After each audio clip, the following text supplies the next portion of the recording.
আসসালামু আলাইকুম। আজকে আমরা আছি ফরিদপুরে। এখানে অনেক মুড়ি কাটা পেঁয়াজ রোপণ করা হয় বন্ধুরা। এই দেখুন অনেক জমি প্রস্তুত করা হচ্ছে এখন। এই ফরিদপুরে মূলত অনেক চাষ হয়ে থাকে আপনার মুড়ি কাটা পেঁয়াজ। আজকে আপনাদেরকে একটু ঘুরে ঘুরে দেখাবো জমি প্রস্তুত করার দৃশ্যটি। আপনারা ভিডিওটির সঙ্গে থাকুন এবং সম্পূর্ণ দেখতে থাকুন। ওই দেখুন বন্ধুরা, ওইদিকে কৃষক ব্যস্ত জমি প্রস্তুত করার জন্য। সে সার ছিটাচ্ছে, পেঁয়াজ রোপণ করবে তাই। অনেকে লাগিয়ে ফেলেছে এবং গাছ অনেক বড় বড় হয়ে গেছে, কিন্তু এদিকে এখন লাগানো হচ্ছে। আমরা অনেক জায়গায় ঘুরে ঘুরে দেখলাম, কিন্তু এই ফরিদপুরে সবচেয়ে বেশি পেঁয়াজ রোপণ হচ্ছে, এই মুড়ি কাটা পেঁয়াজ।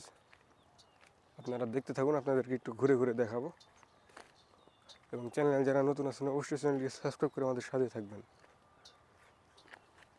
আপনারা এই ফরিদপুরে ঢুকলে যে জায়গাতেই দেখবেন বন্ধুরা, এই ধান কাটার পরই মূলত পেঁয়াজ রোপণ করা হয়।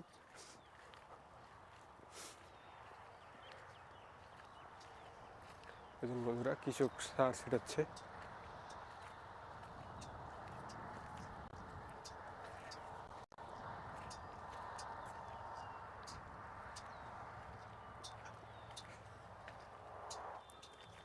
আসুন বন্ধুরা, আপনাদেরকে দেখাই।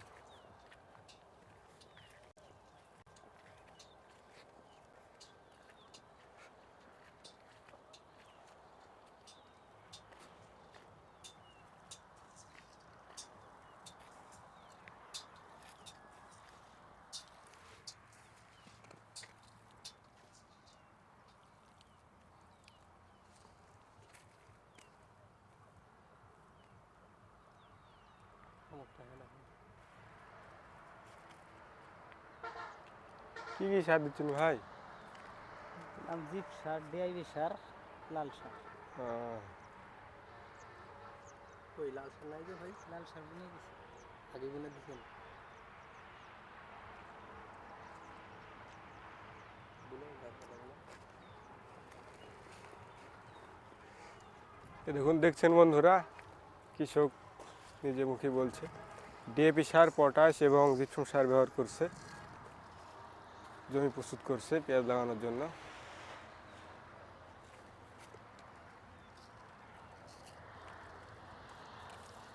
এগুলো আগে দিচ্ছে, সেটাকে পরে দিয়ে দিচ্ছে।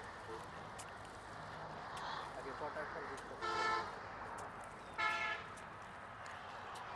দেখুন বন্ধুরা, প্রথমে জিপসাম সার এবং পটাশ সার ছিটানো হয়েছে, তারপরে মূলত ডিএপি সারটি ছিটানো হচ্ছে। আপনারা এইভাবে জমি প্রস্তুত করতে পারেন। এবং এইদিকে প্রায় সকলেই এই পেঁয়াজ চাষ করে থাকে, বিশেষ করে মুড়ি কাটা পেঁয়াজ। এখন ধান তুলেই অমনি আপনার দেখছেন যে পেঁয়াজ রোপণ করার ধুম পড়ে গেছে। এবং ওই পাশেও দেখুন রোপণ করছে বা লাগাচ্ছে পেঁয়াজ। দেখুন বন্ধুরা, ওইদিকে পেঁয়াজ লাগাচ্ছে এবং এই জাতীয় জমি প্রস্তুত করছে।